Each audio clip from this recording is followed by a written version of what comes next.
Peace, salam, and shalom, everybody. Welcome back to our Interfaith Explorations. So happy to see you all. We might have a few more faces trickling in, but we'll start on time. My name is Sophia Saeed. I'm Executive Director of the Interfaith Center, and along with me is Dr. Jay McDaniel, who serves on the board of the Cobb Institute. So today's class and the whole session of Interfaith Explorations is sponsored by the Interfaith Center and the Cobb Institute.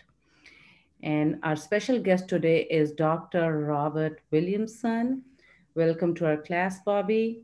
This is our sacred space. Thank you so much. We believe is a place for personal growth, as we are all seeking to grow spiritually while learning from experiences of other people from different faiths from all around the world.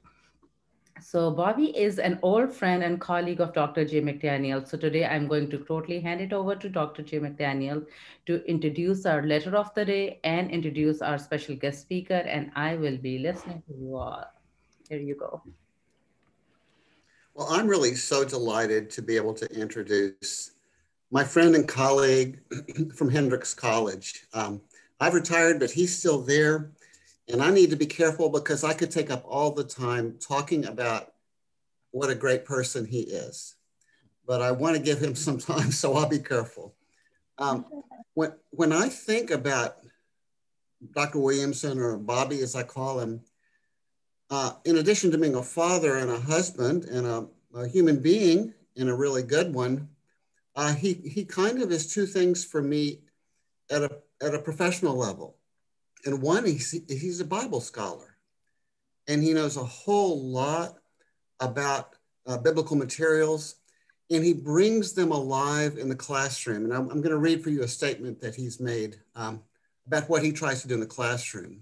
Mm-hmm. He's also not a street person, but a person who truly cares about people who live on the streets, the forgotten, the forsaken, the marginalized, those on the outskirts. And he started a church in Little Rock called Mercy Church of Little Rock that specifically ministers to people living on the street.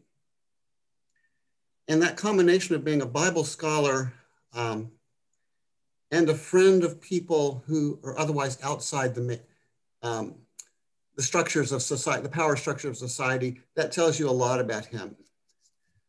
He's the author of at least one book now, and I'm sure another on its way, and lots of articles. His book is called The Forgotten Books of the Bible, Recovering the Five Scrolls for Today, and it deals with the Song of Songs, Lamentation, Esther, Ecclesiastes, and Ruth.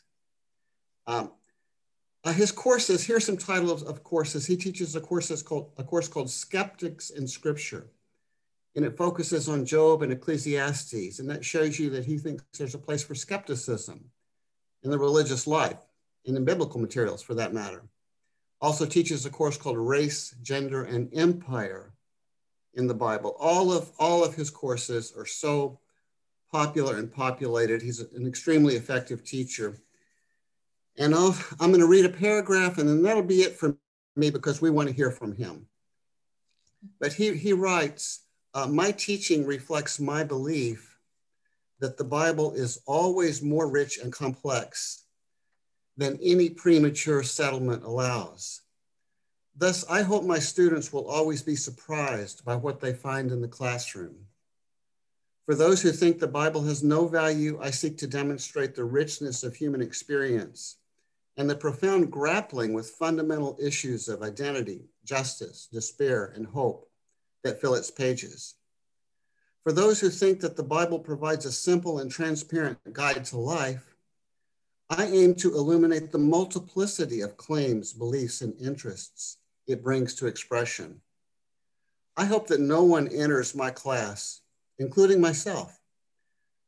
No one who enters my class, including myself, will emerge on the other side without having had their view of the Bible challenged, enriched, and transformed. That tells you something about Bobby's spirit. We've asked him to speak today a bit personally about his own journey in faith. And with that, Bobby, please take over. And thank you. Thank you, Jay, and thank you, Sophia, for the invitation, and thanks all of you for inviting me to be a part of this conversation. I'm really glad to be here. I've been hearing about this group for a while and have not yet made it here, and so I'm glad to be here. It was nice, Jay, to hear that. I wrote that a long time ago, and it's nice to hear, like, just to remember sort of what I say that I do, and to think I actually do that. All these, I mean, I don't know how long that's been, but probably 6 or 8 years ago that I wrote that, and it's nice to just sort of remind myself of some of why I do what I do. So my understanding of what I'm doing today is just talking a little bit about what I do in the world as a person of faith, and how I think I came to be here. My story about how I came to be here changes, as yours might too. The older I get and the more I reflect on things that have shaped me, the way I tell the story changes over time. I'm a Christian. I identify as Christian. I'm ordained, an ordained minister in the Presbyterian Church USA, which is in wooden terms, it's the left-leaning Presbyterians. There are also right-leaning Presbyterians. My spouse, Lindy Vigato, is an ordained Presbyterian minister, and she's the associate pastor for outreach and creative worship at Second Presbyterian Church here in Little Rock. So very much the Christian tradition is the waters in which I grew up and the waters in which I swim and try to make sense of the world. So where I start is with the church where I grew up. I grew up in Clemson, South Carolina, at a church, a Presbyterian church called Fort Hill Presbyterian Church. And the way that I reflect on that experience was that church, in that church, God was all grace and compassion and mercy. And it was a beautiful way for me to experience the Christian faith. That's not always the way the Christian faith is portrayed publicly. But for me, that's what it was. God is love. 1 John 1, that was kind of the orienting metaphor for the way that I grew up. And so for me in that, my Christian faith was always a place of welcome and warmth and encouragement. We didn't focus on judgment or how terrible people are or things like that. It was a very supportive and encouraging place to be, and always a place that was interested in people who were outside the bounds of our religious tradition. We never viewed people as a threat. We viewed people as children of a gracious God in whatever way they were children of that God. And that was a really beautiful background to come from. And I am endlessly grateful for that. One of the things that I discovered along the way was that view of God and that orientation to faith, while it had a lot of things to commend it, it did not prepare me well for some things that I began to discover, when people start discovering things, like between 16 and 25, when I figured out that the world is not always goodness and light, but that there's a lot going on in the world that is unjust and that needs lamenting and that needs reconciling, that needs overturning. And my sort of welcoming and compassionate faith, while it gave me lots of things, it did not give me very good tools for thinking about that.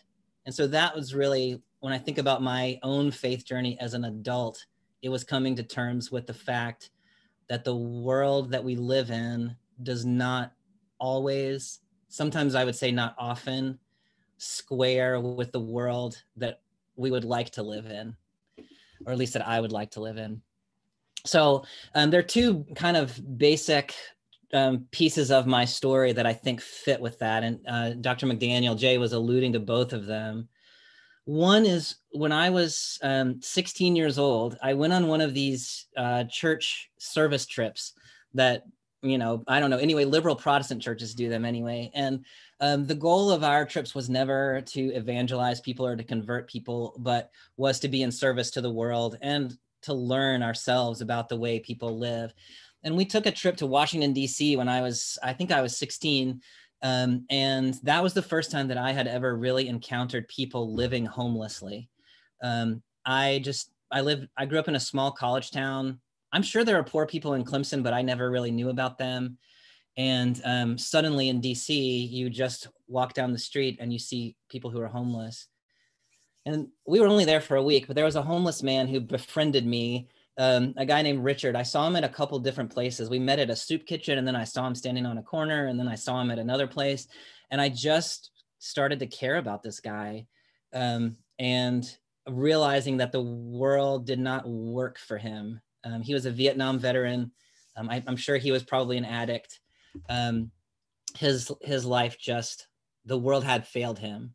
And I remember being very struck by that in ways that really challenged me to rethink sort of what my commitments were. And my recollection of that is, while I felt very warmly about my religious upbringing, I was not very engaged with it. It was nice. And that experience really engaged me. I felt the presence of God, what I would say the Holy Spirit, in those interactions with people living homelessly and trying to build community with people whose life experience was different than mine. I felt a richness there that I had not felt previously. And I don't know where that came from. I don't know why that's in me, but from that moment on, working with, engaging with, being in community with people, in my case, it's been especially people who are homeless, has been a constant part of my life. One of the liberation teachings in Christian theology, there's a movement known as liberation theology, and which has its roots in Latin America in the 1970s, but it goes all the way back, and comes all the way forward. And the basic premise of liberation theology is that God is most active among people who are marginalized, and God moves from the outside in. So people who are centered in society need to be with people who are at the margins of society if we want to actually understand what God is up to in the world. And it reverses the way that we sometimes, especially in my Christian tradition, think about mission as people in the center reaching out to people who need help on the outside, which, I mean, we do, but the relationship is mutual. So the people on the margins speak a truth to the people like me who are centered, that challenges us and stirs things anew. And so that's been a part of what my faith has been about all the way through. When I was in seminary in Atlanta, I was part of a community called the Open Door Community, which comes out of the Catholic worker tradition. It was basically some people who used to be middle class and some people who used to be homeless lived in a house together. I never lived in the house, but I was involved with the house. And they, served meals and gave showers and lobbied the government, was basically what they did. And so that was part of my seminary training as well. The other piece, so there's that piece, which was my experience with people living on the margins. The other piece for me was going to seminary and discovering that there is a richness in the biblical tradition, which I had missed growing up. We read, every Sunday we would read 20 verses about Jesus from the Gospels, and we would talk about Jesus, and I really liked Jesus. But there was a whole tradition, much of it in the Hebrew scriptures, that Christians inherited and share with our Jewish siblings, which I never really engaged with as a kid, but I engaged with it in seminary. And there were a couple of things I discovered there. One, Jay was alluding to earlier, which is the Hebrew scriptures make space for people who are skeptical and doubtful, people who are angry at God even. And so I was very drawn to books like Ecclesiastes. In the book of Ecclesiastes, the speaker says, life is pretty terrible. Bad things happen to people for no reason, and then you die, and then you're forgotten. And that's the conclusion of the book, right? It doesn't ever turn, really. And so what it says is, so we got to enjoy our lives while we live them. And I thought, that's amazing that there is space in this text, which means there is space in this faith for people who think the whole thing is pointless, that God is not really much paying attention to us. So if Ecclesiastes can be in the Bible, then a person who has doubts can be in the faith, and there's no conflict there. And so I stopped worrying about my own points of doubt. I started embracing my doubts and frustrations, and I stopped sort of being worried about people in my community who had doubts, and sort of encouraging them to keep thinking about, like, don't hide those under the rug, but keep pursuing them. The other thing that I discovered in the, well, and other thing was the lament tradition in the Hebrew Bible. There's a whole set of Psalms in the Hebrew scriptures where what you do is, what the speaker does is say to God, you promised us a world that looks like this, but my world looks nothing like that. And so you, God, need to get engaged, right? You said there were going to be justice for everybody, but my life has not been just, or I know people who are suffering, and you need to do something about that. And so that lament tradition for me created a space to be frustrated, to be angry, to express that the world was not congruous. And I could say that not just to, like, whisper it to my friends, but I could say that to God. And my teacher, Walter Brueggemann, says, if you can learn to express being upset, disappointment, anger to God, you can express it to anybody. But if you can't express it to God, you're going to be trained to never disagree. So when it comes to your mayor or your representative or your president, if you think I can never speak to authority in ways that show disagreement, then you're not going to be able to do that politically if you can't do it religiously. And so this sort of lament tradition becomes not just a religious training ground, but a political training ground where we speak up for justice to people who have power. The last thing in the Torah, the Jewish scriptures, that I really discovered in a different way was the vision of a community that's put forward in the book of Deuteronomy, which really is a community. It's a community of covenant. So where people belong to each other and they belong to God. But the belonging to each other is the part that really got to me, which was, if we all belong to each other, there should be no poor people. There should be nobody who's falling off the margins. There should be nobody who lacks community. There should be nobody who falls between the cracks. And if there is, it means we're not doing it right.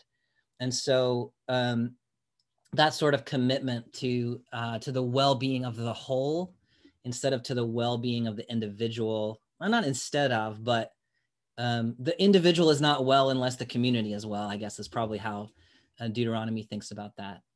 So understanding that helped me understand what Jesus was about, which helped me understand what my connection to people who are on the margins is about. When I came to Arkansas, I started teaching at Hendrix, which is a wonderful place to teach. And I have amazing students who grapple with hard questions. And I love that. For about my first 5 or 6 years, that's what I did. I taught at Hendrix. And I felt something lacking in my own way of being in the world when my primary engagement was as a scholar. And so on my sabbatical, I guess that's been 2014, I founded Mercy Community Church. And Mercy Community Church is founded based on a model that I discovered in Atlanta, which is also called Mercy Community Church. And the idea there is really very simple. It is that to be church, we need to be with people who are on the margins of society. So we create a worshiping community, not that ministers to the poor, but that but is the poor. Like that's who we are, a place of welcome for people who are poor, and they form the community.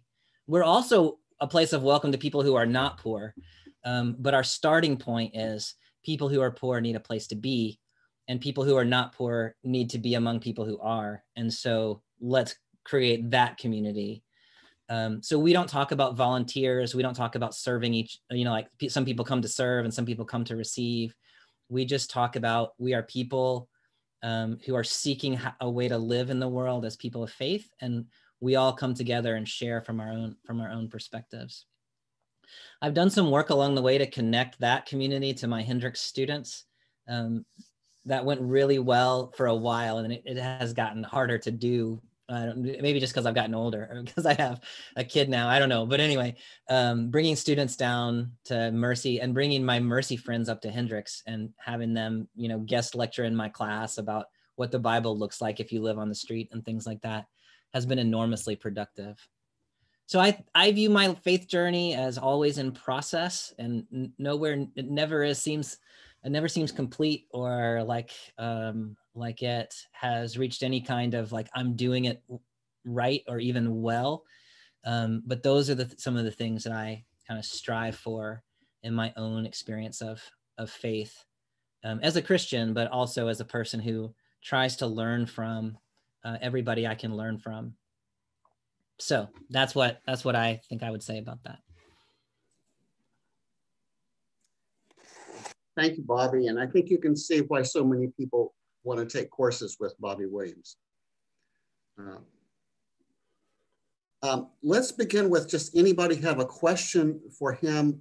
It can be a clarification, or it can be a response or a comment in response, whatever you'd like to say. Dan, you want to get started? Yes, Bobby, thank you so much for sharing that path with us and the steps that you followed to find this connection and this commitment. And I'm wondering if your path has provided you with a challenge to your faith, doubt about your faith, and how you experienced that and how you resolved it. That's a great question. Absolutely. And those doubts and challenges have taken different forms along the way. There was a period when I was in college, as many of us, I guess, when you're 20 or 21, where I quit believing all of it. But I kept going I didn't go to church, but I went to my Presbyterian student group. And one of the things that I have been endlessly grateful for is that community did not care that they cared, but it was not troubling to them that I was sort of going through a faith crisis, or that I was sort of saying, I don't know if I believe any of this stuff. They just kept opening the door and welcoming me in and being glad I was there. And that was really, I would say, the period where I was going from this kind of like, everything is all warm and fuzzy when I was growing up as a kid. And then I realized, as you do, that things are not warm and fuzzy. And I didn't think my faith could handle that. I didn't think it had the resources to handle that. And so I said, well, I don't have anything to do with it. But then when I discovered that, in fact, it does have those resources, I just had never either been told them or bothered to learn them, then that sort of transformed in a different way. More recently, I think the challenge for me is that, I don't know how to say this, being a Christian in the contemporary US means that the way my faith is publicly portrayed often looks nothing like the faith that I actually believe and practice. And so I struggle with what to do about that. Because I don't want, when I say I'm a Christian, in this culture, that means certain things to people. And a lot of times that's not what I mean when I say I'm Christian. But it's not a problem with Christ, right? It's a problem with the way that I think it's a problem with the way other people, and they would say the same about me, I'm sure. And so that's a different kind of a crisis about what does it mean to be a member of a community of faith with whom I disagree.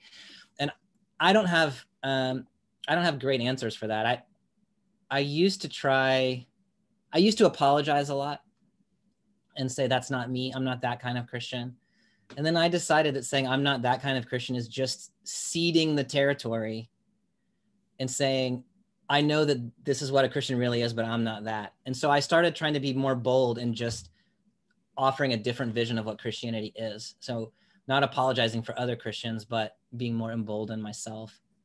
Some days that works for me, and some days that doesn't work for me. But that's where I find myself. Jennifer, please. Unmute.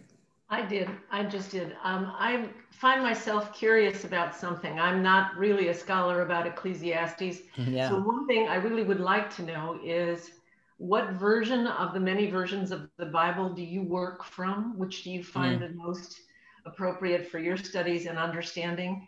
And the other one is, and this is kind of, where I'm reaching out right now to find out more about this in my own heart and spirit. And that is that, you know, when you said Ecclesiastes talks about life is not beautiful and then you die. You know? Yeah. So I'm really interested in reading that, and I'm thinking maybe the version of the Bible that you have, I might like to look at. But I have the King James. Yeah. But what I'm more concerned about is, my thoughts are now circling around in my heart and my spirit about the fact that I believe this is the kingdom of God on earth, where we are right now, and that what we make of it is what we have to bring to the table. And so for me, that concept is not altogether wrong. I mean, what Ecclesiastes says. And so if we're interested in experiencing heaven, it's our job to do this here. Yeah. And that individually, and then collectively as a community, that will. Yeah.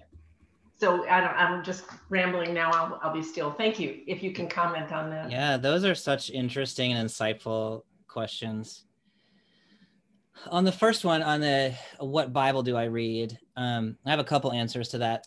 One is, the one is that I often work from the original language, and so one can go back and find in the way that, I mean, if you've ever worked in another language, you know that the way you say something in one language and the way you say something in a different language never match up, and you're always approximating. And so it's interesting to go back and look at the way that, you know, Hebrews, the range of meanings that a word has are different than any word you could render that in English. And so to go back and just kind of try to embrace that. That said, the two translation, well, there's three actually that I work from most often. The one that my tradition mostly uses is the New Revised Standard Version, which the King James was revised, the Revised Standard Version back in the early 20th century, and then the New Revised Standard Version, I think, was in the early 80s. And it's a pretty good translation. It's done by reputable scholars. It tries to be inclusive in its language, which is sometimes really helpful and sometimes obscures things. But it's a good one. The one that in my book that I just wrote, it came out 3 years ago now. It feels like I just wrote it. The translation I use there is called the Common English Bible, and it was done in 2010. It's quite recent. Comes out of a Methodist publishing house, and it is also a very reputable translation, but it's trying to speak in contemporary English language, and so it's very readable. It's not a paraphrase like the old Good News Bible or something like that, or like Eugene Peterson has a Bible out called The Message, where he updates the language of the Bible, but he's not always very faithful to the actual biblical text. So the Common English Bible, I think, is a good one. And then in the Hebrew scriptures in particular, Robert Alter, who's a biblical scholar, Jewish, and he just thinks like a literary scholar, taught at the University of California in Berkeley. He has a new translation of the Hebrew Bible out, and it's really, really well done. And so that, to me, that's a good one for the Hebrew scriptures in particular. He also gives you lots of notes about translation decisions that he made and how he could have translated it differently. But this is why I chose what I did. Awesome. That second question about, so I didn't do Ecclesiastes justice, which he would probably appreciate. But Ecclesiastes, the speaker's name is Kohelet, the gatherer. What he really says is, on the whole, life is pretty problematic. And it is especially problematic if you expect things to work out well for people, you know, like if you think Good people have good things happen to them, and bad people have bad things happen to them. You don't have to live very long to realize that that's not true. And if you evaluate your life by what is my life added up to, like if you think I'm going to look back at the end of my day and I'm going to say, this is the sum total of my life and it has value, his argument is probably it doesn't. And if it does, a generation or 2 generations, nobody's going to remember that value anyway. So it's as though there was no value, which is a really hard thing to think about. But what he's trying to do is exactly what you were saying, I think, which is focus you on the moment. Life has value, but it's the thing that's in front of you right now. It's the people you love. It's the joy that you can find. It's the communities you belong to. It's finding the way to appreciate what's in front of you here and now. And maybe that adds up to something and maybe it doesn't. And you have to be okay either way, right? So enjoy what you have in the moment because it might not be here tomorrow. That's where Ecclesiastes comes out. So instead of thinking big picture, you think small picture. That notion of the kingdom of heaven is now, I think that's what Jesus thought. I think that's certainly what the Torah thinks.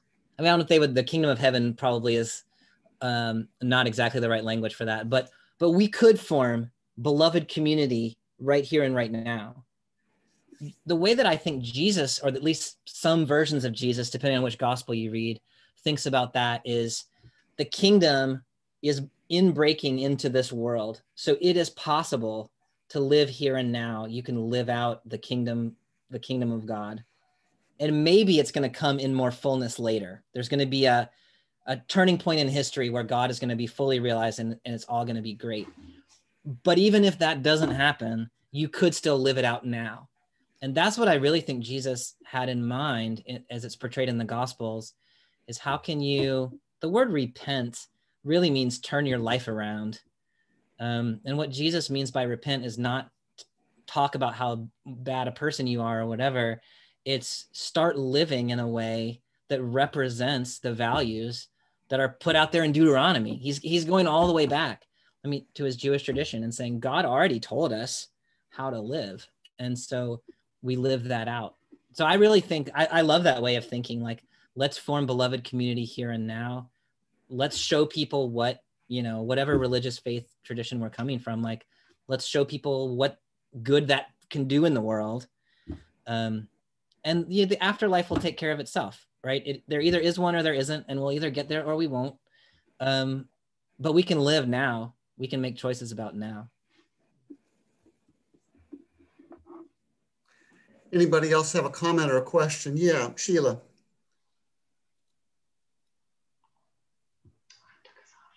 Sorry. Hi, Bobby. Nice to meet you. Likewise. Yeah. I was on Hendrix faculty at one point. So oh, very good. Hendrix is dear to my heart. I was a librarian there. Oh, beautiful. Yes. Yeah. So I'm glad to know that. I'm sorry I wasn't there when you were there. I know, right? Yeah. My question is fairly practical. Actually, I want to know more about Mercy Community Church and what you're doing during the pandemic. Has that restricted your ability to function as a community? It has, absolutely. Yeah. Let me tell you just a little bit about what we were doing before the pandemic, and then that'll help me explain what we're doing during the pandemic, which is nothing. The ministry philosophy of Mercy Church is, when people say, what do you do at Mercy Church? Our response is, we don't do anything, which is not exactly right, but we're trying to, like, especially if you work with people who are living homelessly, oftentimes the question is like, what are you doing for them? Which I don't think is what your question was, but that's often the question, to which our answer is, that's not what community is about. It's not about what am I doing for you? It's who are we being together? And so the model of Mercy Church we originally had no paid staff. We finally hired one woman who was formerly homeless to sort of do all of the preparatory work. No paid staff, no membership, no we don't pay money. Like generous souls give us some money from time to time. Basically, we offer people snacks and coffee, and people show up in the afternoon. We sing together for 30 minutes. We put out instruments. We have drums and tambourines and shakers and guitars, and people just pick up instruments and we sing songs that we know. We have a time we call our offering time, where people share gifts of themselves with the community. So people, they'll sing a song, or they'll read a poem, or they'll read a favorite scripture, or they'll talk about something that happened to them that's important. And then we have a Bible study, which is really kind of like the way I teach at Hendrix, but it's not here, let me, the Bible scholar, tell you what you should see when you read this text. It's, here's a text. What are we going to do with this text? And I offer some, maybe you didn't know that the temple was an area of commerce in the 1st century. And so if you knew that, how would that change your reading? But the community works on it together. And so everything we do together. Right at the end, before the pandemic, we shifted our model. So we were eating a meal together. And the way we were doing that is people would show up in the afternoon and we would all cook together, and then we would eat together, and then we would worship together. And so it was all done as community. But the food was never the point. The point was always the community. So when the pandemic started, the first week of the pandemic, we got together, just 2 of us, and cooked and handed out meals at the door. The next week, I got together by myself and cooked and handed out meals, but nobody came. And what we realized was there are other people who are better equipped than we are to hand out meals. And thank God there are, because there are hungry people out there, but we are not the people who are feeding them. We are the people who are providing community. And so our decision was, we can't make community in the way that we value community in the time of the pandemic. And so we've been closed since March 20th of last year. And I caught myself using a past tense verb a minute ago for Mercy Church. What we did was, so I don't know what's going to happen. I don't know what's going to happen when we can meet again, whether, one of the things, this is a slightly tangential, but one of the things that was a founding principle for us was that organizations sometimes have a fear of death, by which I mean the organization doesn't want to die, even if it doesn't necessarily have a very good reason for continuing to exist. And so one of our principles was, if we're a Christian church and we believe in resurrection, then we shouldn't fear death. And so when the time comes for Mercy Church to close its doors, we're going to give thanks to God for what we did and for the life that we had.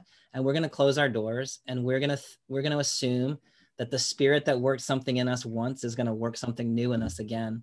And so we're not going to cling to the thing just because the thing is there. And we have wrestled over the years. For about 3 years, we never thought about, should we close our doors? But for the last couple of years, there's been, it's just hard to sustain a ministry like that. And so maybe we're in a process of discernment right now about, is this the time when we say, we were active for 5 years and then the pandemic came and changed things, or will we reopen? And I don't know the answer to that just yet. Who's next? Comment or question for Bobby? Bobby, as you kick this around, are there other things that you all are already thinking about in terms of what would make community, how to offer community? Or is it too premature to ask that? You mean in the, what if Mercy Church were to configure, what would it look like? Yeah. What would it, are you already, not that you have put this aside necessarily, but are there, I'm just thinking, what could our church learn from you about what ways we could be offering community? Yeah, one of the things thank you for that question. That's a great question. One of the things that we tried to think about with Mercy Church is, how can, nothing we do is hard to do, all in the world, I play the guitar badly, and but I have 3 chords and a smile is how I say it, and so I can play and look happy, and people will sing with me, and that's about as complicated as it gets. And so really, it's as simple as you open the doors, You make people feel welcome when they come in. You're glad to see people.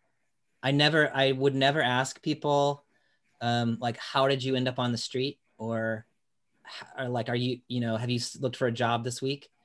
I just say, I'm so glad to see you. How are you doing? Glad you're here. Are you gonna play the drums today or whatever? And over time, people will start to tell you things. But my orientation was, I'm always going to address you the way, like, I'm going to address you as the human being in front of me who was a rich and beautiful and complicated person. And I'm not going to focus on your needs. And to me, that was the magic of our community, is we could all learn to do that for each other. And people learn to do that for me too, right? So I come in and there is a transactional relationship that often gets set up between churches and homeless people. And I go back and forth about what I think about that, because the transactions are necessary. Like, people need things and churches can provide them. We were never in a position to provide anybody with anything. And we just embraced that and said, I've got nothing to offer you, right? I can give you a cup of coffee and a Twinkie, and I can say hello to you and I can sing a song with you and we can pray together. And that's what we got. And so people started out approaching me very transactionally, like, what can you give me? And eventually they let it be okay that I couldn't give them anything. That's cool. And that changed the dynamic. And so we let each other be ourselves instead of expecting things from each other. Oh. So in that sense, I feel like anybody could do that. You'd have to probably think through with somebody who works with that population. Like, there's some complications there, but just be welcoming people. That said, there are some great organizations that are doing some great work with the folks who live on the street. And one of the reasons Mercy Church could not do anything was because there are lots of people doing things. And First Methodist, which I know some of you know quite well downtown, is one of those places. Canvas Community Church, which is a United Methodist mission outpost in downtown Little Rock, they do some really great things too. And one of their pastors, Paul Atkins, has been active with Mercy Church and kind of helped us keep going. And so one possibility is that Mercy Church is going to shift over to become part of what Canvas is doing, which would give us part of what has worn me out is just being the person who keeps it going, and having a little bit of structure, I think might be helpful. When I first started, there were 6 of us. I was the person who made sure it happened, but there were 5 other folks, and we were sort of a team in it together, and they all have moved on for other reasons. And the thing that I am very clear about is it's much easier to do any kind of work, but especially this kind of work, if you've got a team. And so if there were a team of people who showed up now and said, hey, we want to be the Mercy Church team, I'd go for that. But just to find your folks, offer a welcome, figure out what you can do, partner with good people. I think that's it. Thank you. Bobby, one thing that Jenny just observed, and maybe you saw it, is you gave people a listening ear. Yeah. And sometimes when people think that they are supposed to offer something, that takes the place of listening ear. I want to do something for you. I want to give you something. Yeah. But in a way, you're not having anything to offer in that way, which you could be present and give them a listening ear. Jenny, you want to say a further word about that? No, I wanted to ask another question. Okay, please do. Yeah, I'm a minister in Ottawa, Ontario, Canada, and I met Jay a number of years ago when he did a little tour at the Madawaska Institute. So from one pastor to another, it's working with those who are unhoused or homeless is really, really difficult, and burnout rates are high, and all of that. But that's not my question. My question is, you started talking about Jesus, and I think I must have zoned out or something. Can you tell me? I'm sorry. You know what happens, No, right? It's also possible I said something incoherent. Not likely. More likely my problem. But I just wondered if you could say it again. You started out saying, I love Jesus, and then I started thinking my own thoughts. Thank you. Yeah, there was a little bit. There's an old sign. Well, anyway, yeah, the yada yada, the most important part. what I meant by that was I grew up with a warm and fuzzy Jesus, and I like warm and fuzzy Jesus, but warm and fuzzy Jesus was not adequate to me for the living of a life in a world that is not warm and fuzzy. And so I got pushed back to the Torah and then pushed forward again to the New Testament. And I realized that what Jesus was doing was calling for beloved community as it exists in Deuteronomy and elsewhere, and as was advocated for by the prophets in the Hebrew scriptures. And he was trying to enact that, trying to get people to just do that, right? And there was an edge there that I had missed, that was calling into question the structures, the systems, and saying, look, the empire operates in one kind of a way, and if you don't watch it, you're going to operate in that way too. And so you need to repent, by which he meant you need to stop following the empire's way and start following the way of beloved community. And the whole Gospel of Luke, is premised on this idea in the Song of Mary, that the rich are going to get pulled and powerful are going to get pulled down from their thrones, and the lowly are going to be lifted up. And you can focus on the lowly being lifted up part as this is great and wonderful, but there's also the pulling down part, which is pretty violent. I mean, I don't mean violent, you know what I mean? It is, people are going to lose their positions, and that's going to hurt. And maybe I'm one of those folks. So the warm and fuzzy Jesus I was grateful for, but he was not a robust enough Jesus to help empower my faith in the world. Thanks so much. Bobby, we have, Jennifer has a question, but I want to know, does anybody else have a comment or a question before Jen? Okay, Carmen, please. Yeah, my name is Carmen. I'm new. Something you said really piqued my interest. You were talking about people who are marginalized, speaking a truth that challenges us. Is there anything that comes to mind for you where that happened for you? Yeah, I mean, I think sort of the easiest case for me is, I don't know, this might sound too vague, but when I read the scripture in Fort Hill Presbyterian Church, or in Second Presbyterian Church, it was not mostly calling into question my own economic practices and whether I was in fact being faithful to the gospel that I was preaching. But when I read it at Mercy Church, I felt every bit of it. Because the people at Mercy Church are the most generous people that I have ever met, often to their own detriment. They're part of a community that's scraping by. And so if they come into some money, they'll give it to their friends who are also scraping by. And when I come into some money, I put it in my retirement account, because I don't trust y'all to take care of me when I'm old, And so that to me was one of as weird as it is to say, just the actually putting the community first, I found much more evident in that Mercy context than in my own context. And then I could start to come and think about okay, well, how do we do that? Or just the trusting, people trust God at Mercy Church in a way that I don't always. And so they have often been through some things that I have not been through, and they have come out on the other side as stronger people of faith. And so that testimony to me helps me sort of grapple with my own, what is God really like in the world? Jennifer, please. Or wait, I'm going to go for Jan. So anybody that hadn't spoken yet, Jan, go ahead. Unmute Jan. Yeah, thanks. I was just going to say that it seems like we isolate ourselves in our own community and we don't come into contact with people that are marginalized. And have you got any thoughts for how that could work better. Yeah.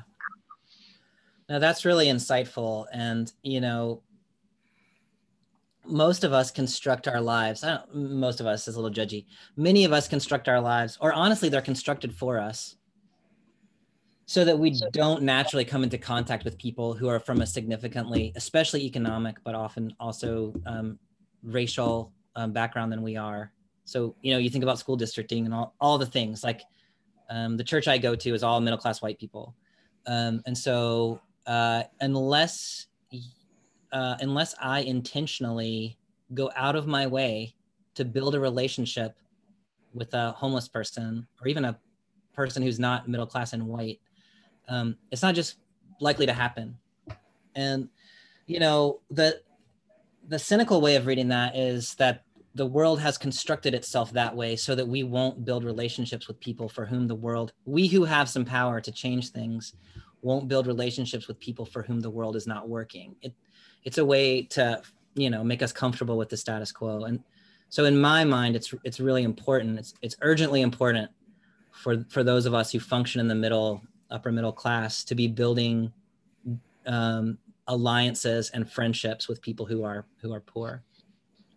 The only way I really know to do that is to go to places where there are poor people and see if they will be generous enough to allow us to become part of their community.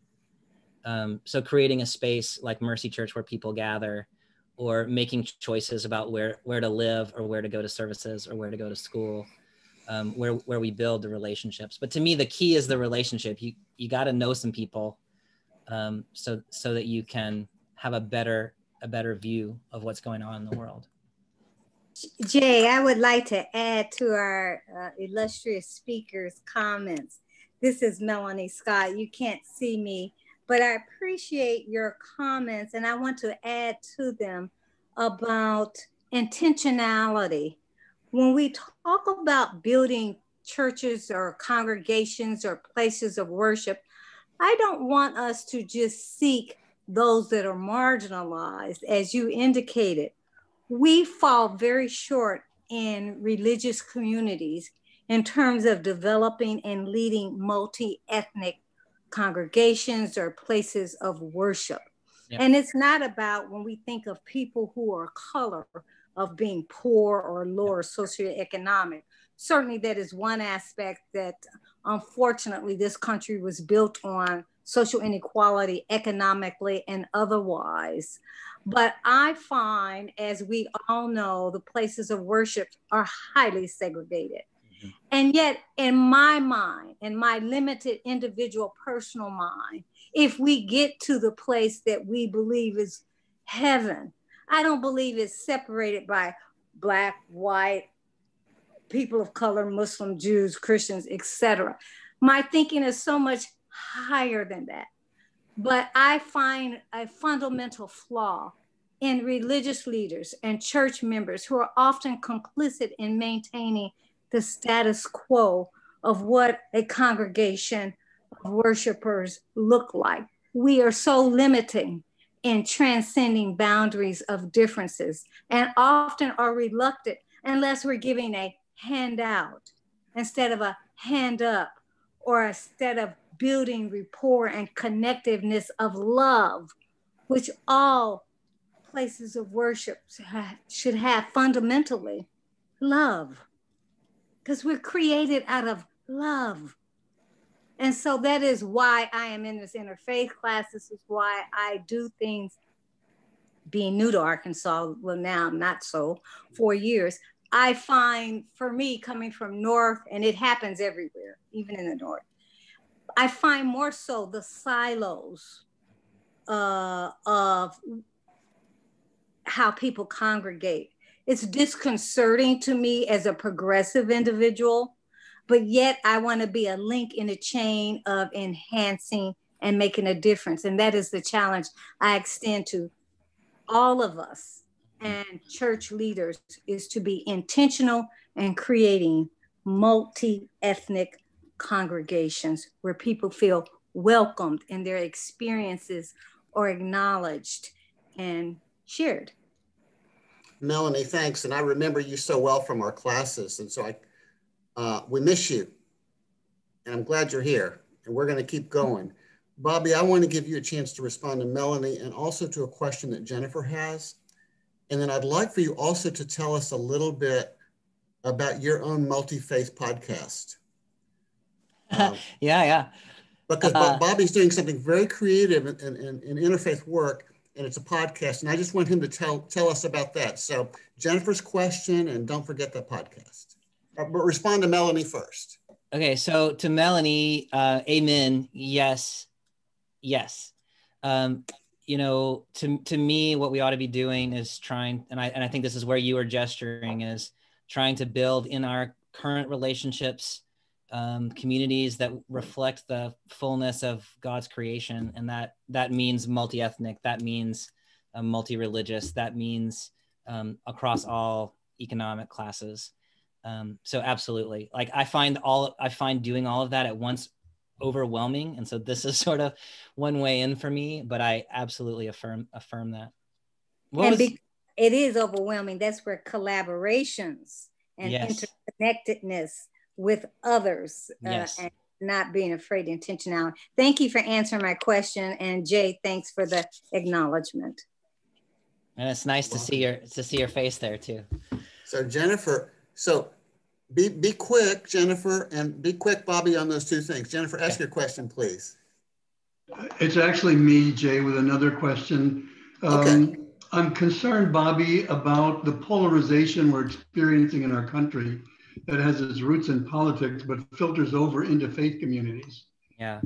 I heard an NPR article recently about what they referred to as the Christian National Church, that has a belief that our former president was sent by God to recreate a spiritual nation. And I believe in respecting all people's points of view, even when their reality is different from mine. But I wonder if you have a perspective on how we can reconcile these polarized points of view and find common ground, because unity is so essential in our nation. Yeah. Thank you. No, that's a really complicated question. I appreciate your asking it. And, you know, so the short answer is no. Like, it's a problem that I don't know how to address. I will say that the woman who is my co-pastor at Mercy Church is a formerly homeless person. And she and I have been different political persuasions for our whole ministry. I'm a progressive, mostly voting Democrat, and she is very much Republican.